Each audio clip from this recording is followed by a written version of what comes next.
Let's talk about the gap between where you are right now and where you want to be as a leader and as a company.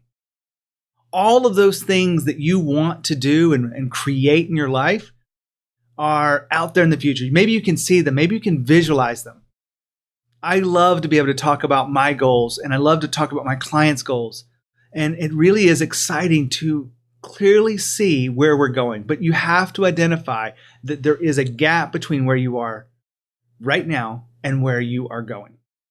So how do you bridge that gap? How do you create the kind of steps toward doing it? Well, most people focus on the actions you take or the behaviors of achieving those goals. So if you wanted to lower your cholesterol, this is very fresh on my mind because a doctor just told me that I had a 203 cholesterol and 200 was kind of the borderline. So I needed to be below 200. And so I'm just right on the edge, and he gave me some suggestions about these things. So it's all about the actions. But here's the thing. What he doesn't know is that doesn't change behavior as well as what I'm about to share with you today. Today, we're going to talk about something very specific that you can use to bridge the gap in your life and your business. So stay tuned. Welcome to Grow Think Tank. This is the one and only place where you will get insight from the founders and the CEOs of the fastest growing privately held companies. I am the host. My name is Gene Hammett. I help leaders and their teams navigate the defining moments of their growth. Are you ready to grow? This is behind the scenes. We're going to talk about bridging the gap today, which is really about, creating the kind of momentum that you need to go from where you are now to where you want to be. The first step I would ask you is to get really clear about where you want to be. If this is an increase in income, if this is an increase in impact in your market, and get your sales to a certain amount. Maybe it's cross another milestone, 10 million, 100 million. Doesn't matter. You just have to be able to get really clear about where you're going. Those are the results.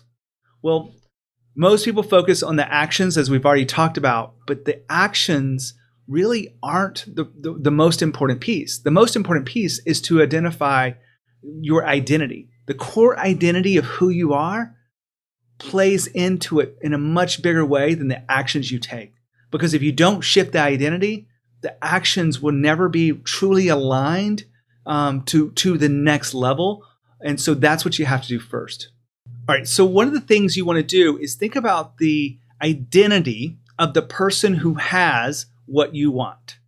You have to think of that identity as clearly as you can. The identity is how they see themselves at their core level.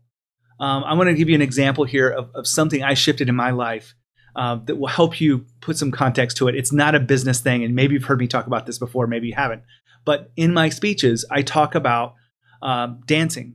And in fact, I resisted dancing for decades. Maybe it's a decade and a half. But growing up from a young age, I didn't know how to dance, and so I was on the sidelines for forever. Through college, on the sidelines, and I really identified as not a dancer. And so I didn't know how to dance. And so I avoided it. It was too uncomfortable. It was too much outside of my realm. And so my identity was that I am not a dancer. Now, what happened was I was at a wedding, and that one wedding, someone asked me to dance. Beautiful lady. And when I say beautiful lady, she was my cousin. I say that with a smile now because I know it sounds a little bit odd, but she didn't have anybody to dance with. I didn't have anybody to dance with. And she asked me questions about, do I know the jitterbug and do I know jive? And I said, no.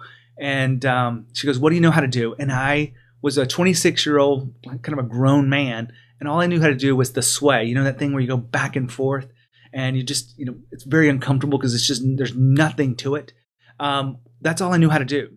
So my identity was, I was not a dancer. Well, I came off that dance floor and I decided that I wanted to learn to dance.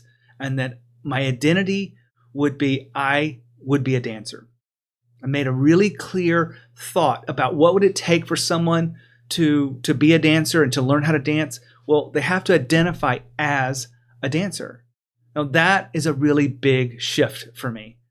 Now I didn't know how to dance, but I knew I had to lean into that. So as a dancer, I went and I thought about it. What do? They dance. So I went to these bars that were having these free lessons for swing dancing. It was 1996. The movie Swingers was really popping off.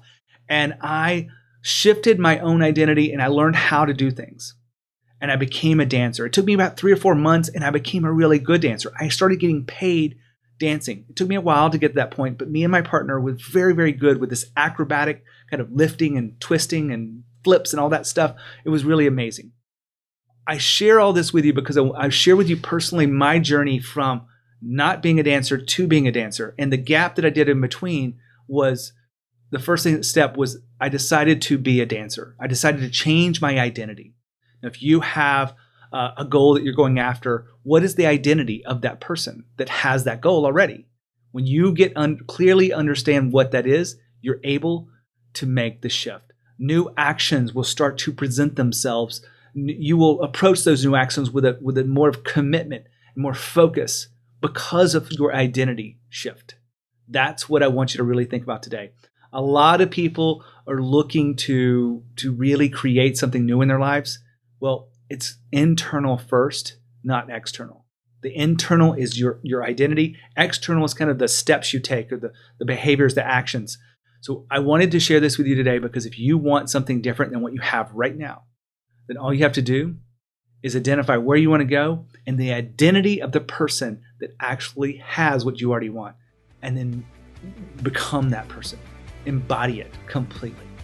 Part of my work that I do with leaders that want to be world-class in what they're doing and grow their companies is to help them identify these specific things that will help them move forward that are different than they've ever thought of before. I push them out of their comfort zone, much like I did when I was dancing, but I do this because I want you to grow as a leader.